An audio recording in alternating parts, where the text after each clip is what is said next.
Hello everyone, आप सबका एक बार फिर से स्वागत है मेरे यूट्यूब चैनल में। आई होप आप सब लोग बहुत अच्छे होंगे। तो जैसे कि आप लोग थंबनेल से समझ चुके होंगे कि आज की इस वीडियो में हम बात करने वाले हैं प्रियंका योगी तिवारी जी के भाई आलोक राणा जी के बारे में। तो जब से आलोक राणा जी का होम स्टे बनकर कंप्लीट हुआ है ना, तो उसके बाद से जो आलोक राणा जी है तो उनमें बहुत सारे बदलाव आ गए हैं, जैसे कि पब्लिक भी नोटिस कर रही है। क्योंकि जब आलोक राणा भाई पहले किसी भी ट्रिप पर जाते थे या फिर कहीं भी घूमने जाते थे ना, तो वो जहाँ भी रुकते थे किसी भी होटल में, तो वो अपनी ऑडियंस को भी बताते थे कि आप लोग भी इस होटल में रुकना, क्योंकि जो इसका प्राइस है वो अफोर्डेबल है, आप लोग भी प्राइस को दे सकते हो।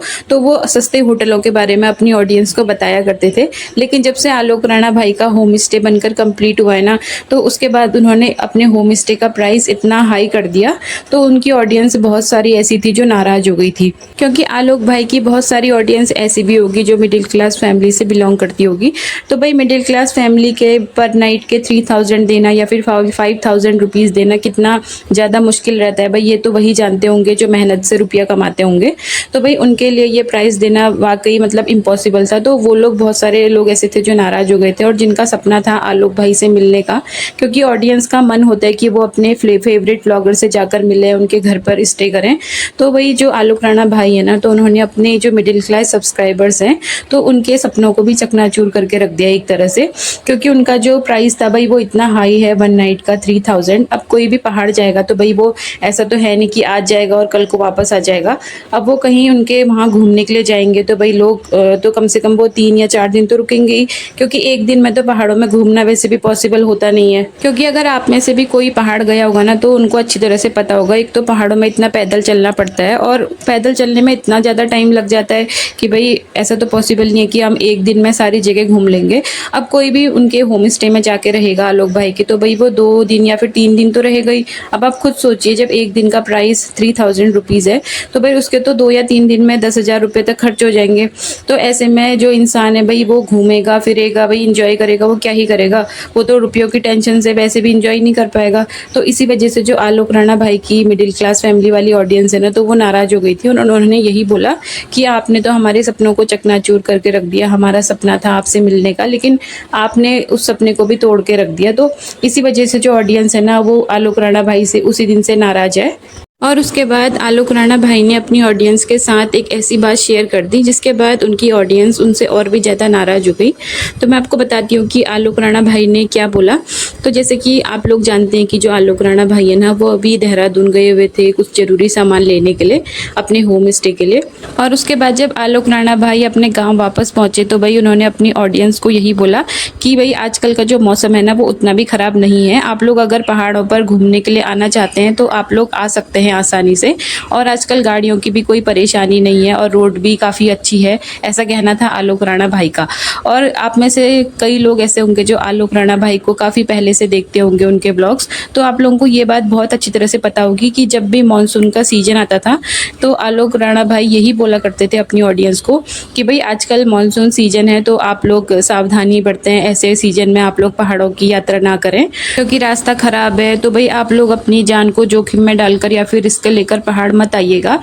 तो भाई पहले इस तरह की बातें आलोक भाई किया करते थे, उनको अपनी ऑडियंस की चिंता थी और वो अपनी ऑडियंस को बताया करते थे कि भाई उनको अभी पहाड़ों का सफ़र नहीं करना चाहिए, क्योंकि आप लोग भी जानते हैं भाई कि मानसून सीजन में पहाड़ों की क्या हालत रहती है। एक तो रोड ख़राब रहती है, ऊपर से कहीं कहीं तो ऐसा होता है कि पहाड़ खिसक जाते हैं तो रोड भी ब्लॉक हो जाती है, और फिर जो यात्री होते हैं ना तो उनको बहुत ज़्यादा मुश्किलों का सामना करना पड़ता है। और इसके अलावा मानसून सीजन में नदियों का जलस्तर इतना ज़्यादा बढ़ जाता है कि भाई जो नदियों का पानी है ना, तो उसका जो बहाव रहता है वो इतना तेज़ रहता है कि भाई वो तो अपने साथ मिट्टी रोड सब अपने साथ बहा कर लेके जाता है।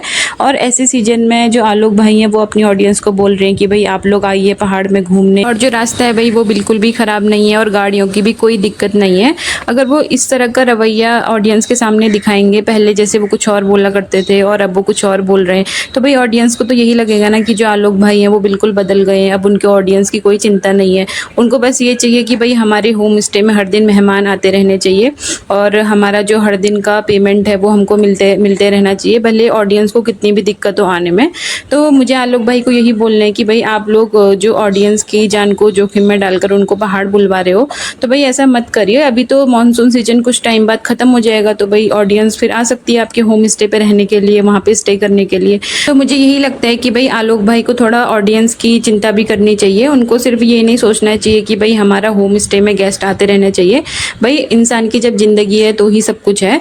तो भाई जो लोग ऐसे सीजन में पहाड़ों में जाने की सोच रहे हैं, वहाँ की खूबसूरती देखने के लिए जिनका मन है, तो भाई आप लोग थोड़ा सोच समझ कर जाइएगा, क्योंकि आजकल के सीजन का भाई कोई भरोसा नहीं है। आप लोग देख रहे हैं भाई, कभी भी बारिश हो जाती है, कभी भी कुछ भी पहाड़ों में हो जाता है। नदियों का जल स्तर इतना बढ़ जाता है कि भाई नदियां सब कुछ अपने साथ बहाकर लेकर जाती हैं। तो और अभी 1-2 महीने के बाद भाई जब मानसून सीजन खत्म हो जाएगा तो उसके बाद आप लोग आराम से जा सकते हैं। भाई ऐसे मौसम में अपनी जान को जोखिम में डालकर और रिस्क लेकर तो बिल्कुल भी पहाड़ों में घूमने मत जाइएगा। और इसके अलावा आलोक भाई की जो ऑडियंस है ना, तो उनकी ऑडियंस का भी यही कहना है कि पहले जो आलोक भाई हैं वो इस तरह की बातें नहीं किया करते थे। जब भी मानसून सीजन आता था तो आलोक भाई अपनी ऑडियंस को यही बोला करते थे कि आप लोग रिस्क लेकर पहाड़ों में मत आइएगा, क्योंकि पहाड़ों का जो अभी मौसम है वो बहुत ख़राब है और कभी भी पहाड़ों में लैंडस्लाइड हो जाता है या फिर कोई दूसरी घटना घट जाती है और कभी कभार तो रोड ब्लॉक हो जाती है। लेकिन आजकल वो अपनी ऑडियंस को यही बोल रहे हैं कि जो हमारे घर को आने वाला रूट है, हमारे गाँव की तरफ आने वाला जो रूट है वो बिल्कुल सही है, तो आप लोग आ सकते हैं। इस तरह की अब वो अपनी ऑडियंस को बातें कर रहे हैं। तो भाई मुझे यही कहना है कि जो ऑडियंस है ना, उनको खुद अब सोच समझ कर जाना चाहिए, क्योंकि भाई अगर रास्ते में कोई दिक्कत आ गई, कोई प्रॉब्लम आ गई, तो आप लोगों को ही परेशानियों का सामना करना पड़ेगा। और कई लोगों ने तो आलोक भाई को कमेंट भी कर रखे हैं इन सब बातों से रिलेटेड। तो मैं आपको एक कमेंट पढ़कर बताती हूँ। कोई भाई है पवन ठाकुर करके, तो उन्होंने आलोक भाई को कमेंट कर रखा है कि जब आपका होम स्टे नहीं था तो आप बोलते थे कि मानसून सीजन में पहाड़ों का सफ़र करने से बचिए, और अब आपने होम स्टे बनाया है तो आप बोल रहे हो कि पहाड़ों में आइए और रोड भी ठीक है। और उसके अलावा एक दूसरा कमेंट आया है, तो भाई किसी ने ये लिख रखा है कि अपने फ़ायदे के लिए ये लोग कुछ भी बोल रहे हैं। तो भाई अब लोग इस तरह की बातें तो करेंगे ही ना, जब इस सीजन में भी आलोक भाई ये बोलेंगे अपनी ऑडियंस को कि भाई आइए आप लोग पहाड़ों का सफ़र करिए, आपके लिए बिल्कुल सेफ है। जबकि इस बात को ना सभी लोग जानते हैं कि बरसात के टाइम पे पहाड़ों में कैसा हाल हो जाता है, पहाड़ भी खिसकने लग जाते हैं। तो मैं उनकी ऑडियंस को यही बोलना चाहूँगी कि आप लोग अगर जाएंगे भी तो भाई थोड़ा सोच समझ कर जाइएगा, मौसम का हाल देख कर ही आप लोग जाइएगा। और अगर आप लोग थोड़ा 1-आध महीने रुक भी जाएंगे तो भाई उससे कोई फ़र्क नहीं पड़ जाएगा, क्योंकि सबसे पहले अपनी ज़िंदगी है, और अपनी ज़िंदगी है तो भाई उसके बाद तो हम सब कुछ देख ही सकते हैं ना। भाई जब लाइफ है तो ही सब कुछ है। और आज की वीडियो को इतना ही रखते हैं। और आपका क्या कहना है मेरी इस वीडियो के बारे में कमेंट सेक्शन में अपनी राय ज़रूर दीजिएगा। और अगर आपको मेरी वीडियो अच्छी लगी हो तो वीडियो को लाइक और चैनल को सब्सक्राइब भी ज़रूर करना। तो आपसे मिलते हैं फिर से एक नई वीडियो में, तब तक के लिए बाय बाय।